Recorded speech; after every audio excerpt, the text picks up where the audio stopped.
Muchas gracias por su atención, por su compañía. Esto es desde el Congreso y hoy tengo el agrado de presentar a usted un debate, un intercambio de ideas.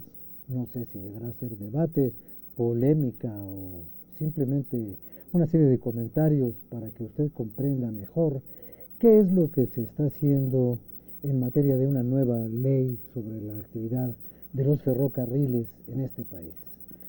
Si usted me pregunta cuáles ferrocarriles, yo también se lo voy a preguntar a ellos, porque ellos son los que saben y los que nos van a explicar qué es lo que está pasando con esta actividad que en otras partes del mundo es la columna vertebral de casi todo y en México es una cosa esponjosa, fofa, muy rara, muy indefinida. Pero en fin, tengo el gusto de presentarle para este análisis al señor diputado Juan Carlos Muñoz Márquez del Partido Acción Nacional. Muchas gracias, diputado. Gracias, El señor diputado Fernando Maldonado Hernández, quien tiene un profundo conocimiento de este asunto, ya después usted sabrá por qué. Después también el señor diputado Luis Arias Payares del Partido de la Revolución Democrática, la diputada Rosa Elba Pérez Hernández del Partido Verde Ecologista de México, por el Partido Nueva Alianza, don José Angelino Corral Mena, Camal Mena, y evidentemente un antiguo conocido, yo le digo que es casi un colaborador permanente de este tiempo y de este programa, don Ricardo Mejía Verdeja del Movimiento Ciudadano. Diputado Maldonado Hernández, ¿cómo diagnostica usted la situación de los ferrocarriles en México y por qué han presentado ustedes esta nueva ley ferroviaria? Muchas gracias, Rafa. Mira, para nosotros ha sido una gran oportunidad el poder llevar esta iniciativa al Congreso, traerla aquí al Congreso, discutirla con todos mis compañeros diputados, donde estamos fortaleciendo un sector importantísimo para el desarrollo nacional, un sistema ferroviario querido por los mexicanos y que adicionalmente a eso, como tú lo comentabas al principio, tiene como particular oportunidad el mover carga o pasaje. Hoy vemos que tenemos una red ferroviaria que es la misma de hace casi 100 años, prácticamente 27,000 kilómetros de vías férreas, y que obviamente en el proceso de los años 90, donde se reforma el artículo 28 y el 25 constitucional, se determina una ley ferroviaria que tiene con el carácter de prioritario el tema de los ferrocarriles. Bajo este esquema se licitan los ferrocarriles y en esa dinámica se esperaba un crecimiento que le diera a nuestro país una mejor movilidad de carga, una mejor conectividad en el tema de los deseos de viaje de los pasajeros y una mayor fortaleza en este sistema ferroviario. De tal suerte que en el análisis que hemos ido construyendo, nos hemos dado cuenta que no ha habido un gran avance. Sí, tal vez una dinámica en cuanto a estructura, mantenimiento, mejora de la vía, pero no hemos logrado los movimientos de carga que requiere el país, la eficiencia, la distancia, las velocidades, el mantenimiento de las vías y darle mayor competitividad a este sistema tan importante en este siglo XXI, donde estamos implementando también un programa logístico muy importante para México y donde el ferrocarril va a ser fundamental para poder desarrollar esta conectividad. Muchas gracias. Diputado Ricardo Mejía, ¿usted cómo observa por una parte, cómo observa la situación general del transporte ferroviario y por otra parte la iniciativa que se ha presentado para esta nueva ley ferroviaria? Muchas gracias, Rafael, y un saludo a todos. En primer término, hay aspectos positivos de la reforma a la ley del servicio ferroviario en el país, pero nosotros habríamos de contextualizarlo en el orden de las privatizaciones que se han llevado a cabo en el país, donde precisamente esta iniciativa, esta reforma a la ley reglamentaria, lo que pone de manifiesto es el fracaso de las privatizaciones en el país. Esta privatización de los ferrocarriles en realidad creó un cártel de monopolios, donde por un lado está Ferromex y por otro lado está Kansas City, que son los dos grandes usufructuarios de una red que, como aquí se señalaba, una red ferroviaria que se construyó hace más de un siglo y que sin embargo estas empresas no le han generado un valor agregado a la economía del país. Funcionan como dos monopolios, cada quien tiene sus propias rutas, sus propias vías, y me parece que el tema de fondo es el fracaso de las privatizaciones en el país. Y por otro lado, nosotros no podemos soslayar el elemento político, que tiene que ver también con un cobro de facturas al expresidente Ernesto Zedillo, que fue quien impulsó esta reforma. Pero más allá de eso, me parece que lo de la interconexión, lo del derecho de paso y lo de la publicidad de las tarifas, pues son pasos importantes, pero se debieron haber hecho cuando se hizo la reforma en su tiempo. Muchas gracias. Diputado Muñoz Márquez, ¿todas las privatizaciones han fracasado? No, Porque yo no esta, estaría de acuerdo. quién sabe. No, si yo no la estaría de acuerdo. podamos Yo presumir, creo ¿no? que las circunstancias de México han cambiado. Los momentos, en el momento en que había que vender estas ferroviarias, estas líneas, estos trenes, estaban completamente obsoletos. Las vías estaban en deplorables condiciones y hay que tomar también en cuenta que había pérdidas millonarias en la operación de la misma. Estaban peor, le costaba al Estado, cuando menos hoy al Estado no le cuesta, hoy le cuesta a los usuarios, que es diferente, ¿no? Sí tenemos que buscar un poquito el cómo desarrollar el tema. Lo que sí queda de manifiesto es que la apertura indiscriminada hacia el extranjero no necesariamente garantiza que esto funcione, y quiero ser muy enfático aquí. Este era un sector estratégico que estaba reservado exclusivamente para mexicanos. A la hora que se abre para los extranjeros. Lo curioso es que Estados Unidos lo mantiene reservado. Estados Unidos lo mantiene reservado de tal forma que ningún mexicano puede tener trenes en Estados Unidos. Entonces, a final de cuentas, sí dejas fuera de competencia a la industria nacional, porque de nada sirve que tú entres al mercado si no puedes conectar con Estados Unidos. Yo creo que la falta de reciprocidad también provocó que esto tuviera que entregarse a los extranjeros, y hoy ellos aprovechen un mercado que lo único que les interesa es el mercado extranjero. Se les abre la puerta por Lázaro Cárdenas, se les abre por Manzanillo, y se les da un paquete enorme, que es la comercialización de productos automotrices, todo el canal hacia Pacífico, hacia Houston. Se les vuelve más atractivo que llegar a Long Beach o a Seattle, algunos otros puertos, y llegan directito a la costa este, sin tener que tocar su territorio, pasan por México. Les entregamos una porción muy importante del mercado. Diputada Rosalba Pérez Hernández, se dice que el transporte por ferrocarril es más barato por kilo o por persona, que es menos contaminante que miles y miles de automóviles circulando, que es el verdadero transporte de la eficiencia.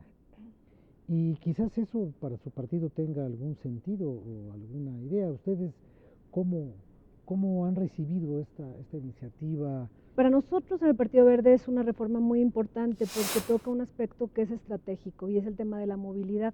Con la movilidad viene la parte del intercambio y desplazamiento de bienes, servicios y personas, y con eso siempre hay un costo, y un costo ambiental. En el caso de del sistema ferroviario, después de la bicicleta, el tren, el ferrocarril es el sistema de transporte más limpio, menos agresivo que hay para el medio ambiente, el que menos gases de invernadero emite, menos dióxido de carbono, y también es una reforma, es un sistema socialmente muy bondadoso. ¿Por qué? Porque históricamente el ferrocarril ha cumplido un rol muy importante en México, desde la Revolución hasta los tiempos de los braceros, de la migración de los braceros. El transporte es socialmente un instrumento que México reclama. Entonces es limpio ambientalmente y también es bondadoso o limpio en la parte social, si me permites hacer la equiparación. Pues, perdón, un último ¿sí? elemento. La parte de la contaminación auditiva, acabamos de reformar la ley de responsabilidad ambiental. Lo que hace unos años era una parte bucólica, nostálgica de la alerta del tren al pasar las ciudades, eso ya no se llama así, ahora se llama contaminación auditiva. Acabamos de hacer, ¿perdón? Sonaba bonito. Sonaba bonito, ahora ya se llama contaminación auditiva, y cuando el ferrocarril Kansas Southern tiene 1,600 cruces en México, y muchos de esos 1,600 cruces con su respectiva alerta contaminan auditivamente la ciudad. Entonces, insisto, ya no es bucólico ni nostálgico. Entonces, esa contaminación auditiva va a tener que ser controlada también. Entonces, hay muchas dimensiones ambientales y sociales que abarca esta reforma ferroviaria. Gracias. Diputado Arias Pallares, su partido, cuando estas cosas se hicieron, estaba muy enojado. Ahora que se reconoce que algunas de las cosas que ustedes dijeron ya pasaron, se sienten satisfechos y tienen otras alertas, no de contaminación auditiva que decirnos, pero algunos miembros de su partido han dicho que iban a hacer un tren bala y que no sé qué, que de aquí a Tijuana y que... ¿Cómo ven ustedes todo esto? No a la luz de la nostalgia, pero sí a la luz de la recuperación. Nosotros en el PRD sí, efectivamente, y como se planteaba aquí hace rato, esto tiene un principio y hay que empezar desde el principio. Y en el PRD sí sostenemos que esta es la prueba de que la privatización de 1997, con todas las bondades que nos prometieron, fue un rotundo fracaso. Ni hay mayor competitividad, ni el tren creció, ni el sistema fue más eficiente, ni se pudieron hacer más vías, etcétera. Simplemente fue pasar de la Rectoría del Estado y la Administración del Estado, este sistema ferroviario, a manos de particulares, quienes tienen este sistema tan importante para el país en desaparecido prácticamente. No se ha construido tramos de vía, no hay inversión, solamente, digámoslo, los grandes empresarios han llevadose las ganancias de este sistema. Nosotros sí apostamos porque el sistema ferroviario resurja, se pueda invertir, pueda ser columna vertebral del desarrollo en este país, no solamente en el tema de carga, sino de pasajeros. Vemos que tendría muchas bonanzas. Nuestras carreteras hoy están llenas de tráilers con carga que las hacen inseguras, y por la vía del tren podría ser más eficiente la transportación de carga, podría ser más eficiente y seguro en nuestras carreteras. Lo mismo en el tema de pasajeros. Diputado José Angelino, ha comentado el diputado Arias Pallares un aspecto muy interesante. Yo no recuerdo cuándo fue el último grave accidente ferroviario. No me acuerdo cuándo fue, debe haber sido hace poco, debe haber habido alguno, se volteó la bestia o algo parecido. Pero ni con mucho se parece a los 4 o 5 trailers volcados todos los días en la carretera de Toluca, en la carretera de Querétaro, en cualquier carretera de la Ciudad de México, unos enormes remolques dobles, inseguros, con cargas que superan las 60 toneladas, no hay sistema de frenaje que le dé seguridad, vienen las volcaduras, los muertos, los incendios, y seguimos apostándole a la carretera en vez de apostarle a la vía férrea. Gracias por la invitación. Este es un tema fundamental, como lo consigna nuestra Carta Magna. Ferrocarriles está dentro de los temas de las áreas estratégicas para el país. Sin embargo, no se le ha dado ese tratamiento. Es lamentable y muy claro, como lo han señalado nuestros compañeros diputados. Y en el tema del diagnóstico, por ejemplo, en los últimos 20 años en extensión ha crecido 250 kilómetros.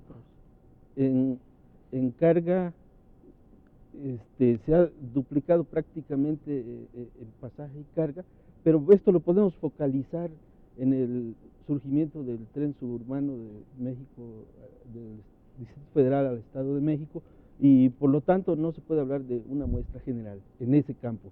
Pero nosotros consideramos que hoy esta reforma que se plantea es un paso importante que se está dando con responsabilidad para poder tener avances en este tema, sobre todo hoy que estamos vinculados con otros países en el tema de la globalidad. No podemos quedar rezagados. Yo creo que afuera de las agendas personales y de grupo, que son muy válidas, tenemos que tomar decisiones que vayan sobreponiendo ante todo la agenda nacional, los intereses de todo el país, de todos los ciudadanos, y como lo señala nuestra Constitución, ferrocarriles es un área estratégica y como tal debemos de darle el apoyo, el respaldo y establecer también las condiciones para que la regulación sea la adecuada y que los beneficios sean para el país. Una reforma que no consigne, que no aporte un impacto social positivo, yo creo que es una reforma que no está lograda a su plenitud. Si nos permite, por favor, vamos a hacer una pequeña pausa y volvemos rápidamente.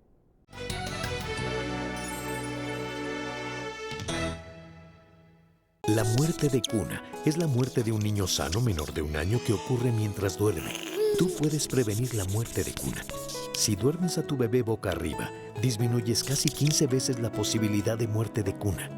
No lo duermas boca abajo, no lo duermas de lado, sí duérmelo boca arriba. Así lo recomienda la Organización Mundial de la Salud. Recuerda, tu bebé debe dormir boca arriba. Información que te sirve. Cámara de Diputados, 62ª Legislatura.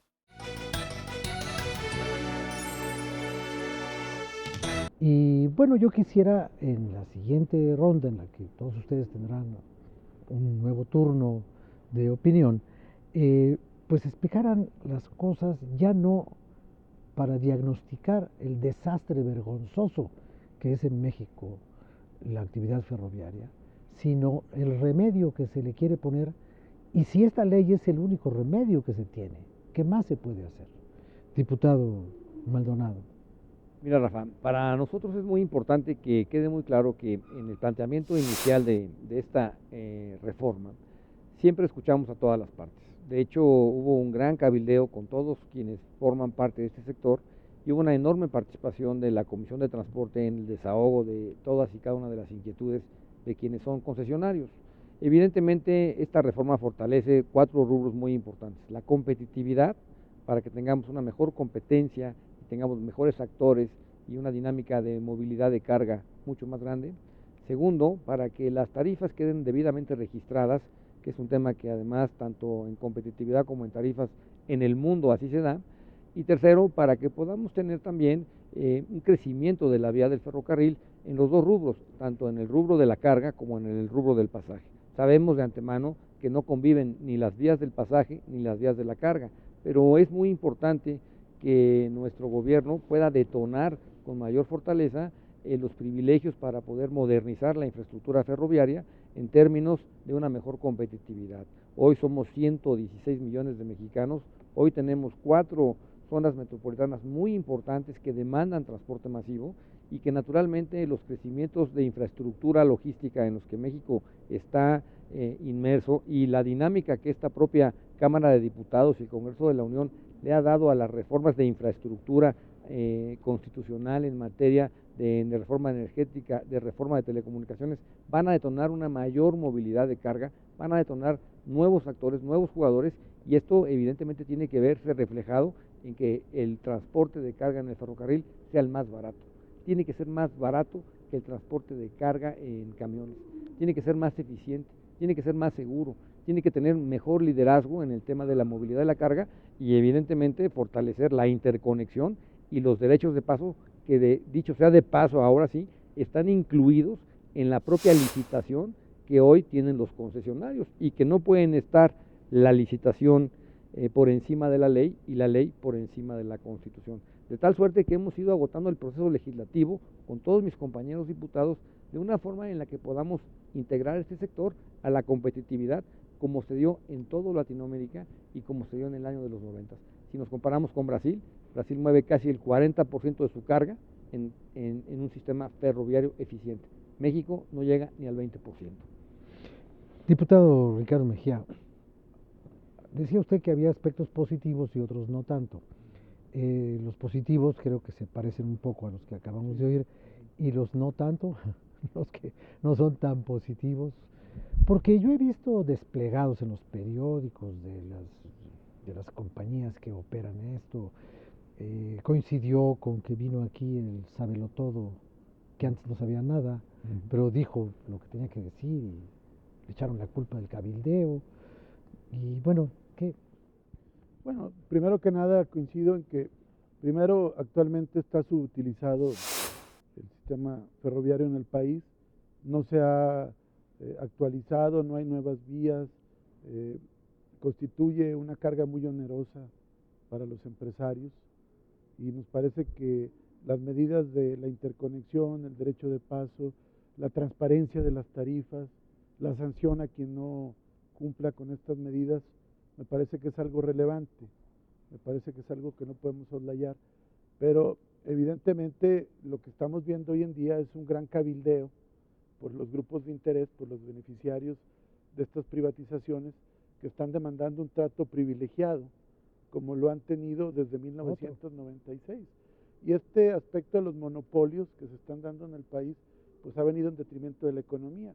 Yo por eso he comentado que en mi opinión ninguna privatización al ciudadano común le ha beneficiado en mejores tarifas, mejores servicios y mejores precios. Han sido grandes negocios para grupos de interés. Cedillo, que es parte del Consejo de Union Pacific, que a su vez está en Ferromex, y todos los grupos que han estado medrando a costa de esta industria que se desincorporó en el año de 1996 a partir de una reforma constitucional.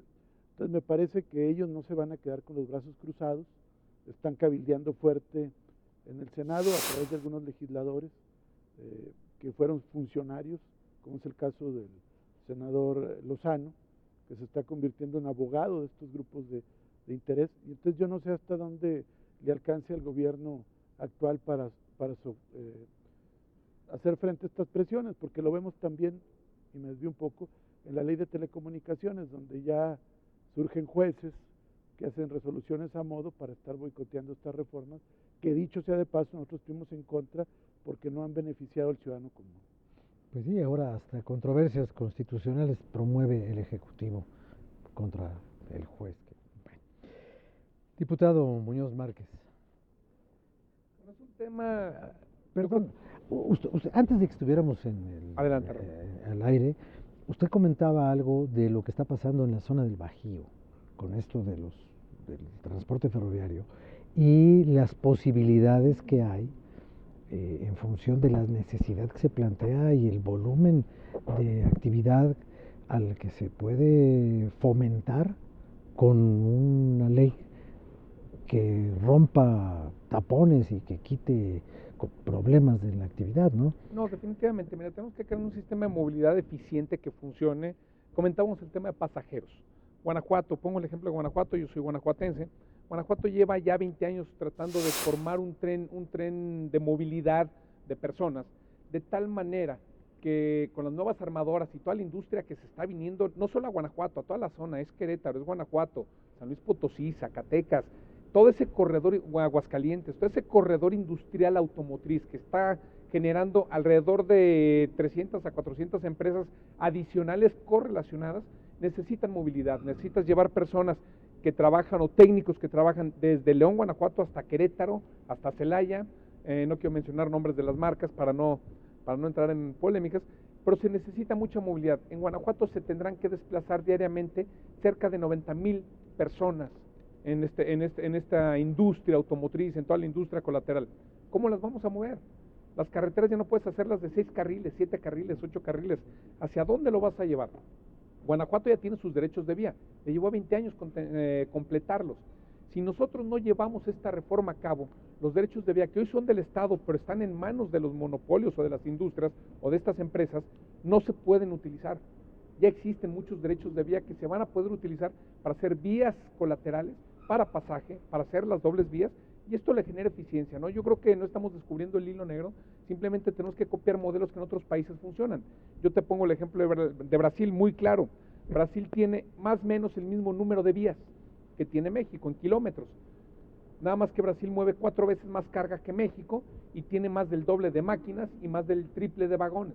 ¿Cómo lo hacen? Con dobles vías, con inversiones, y no hay necesidad de crecer más. Primero no tenemos que crecer la vía ferroviaria, tenemos que hacerla mejor, hacerla más amplia, que tenga ida y vuelta, y en el mismo derecho de vía cabe el de pasajeros perfectamente, ¿no?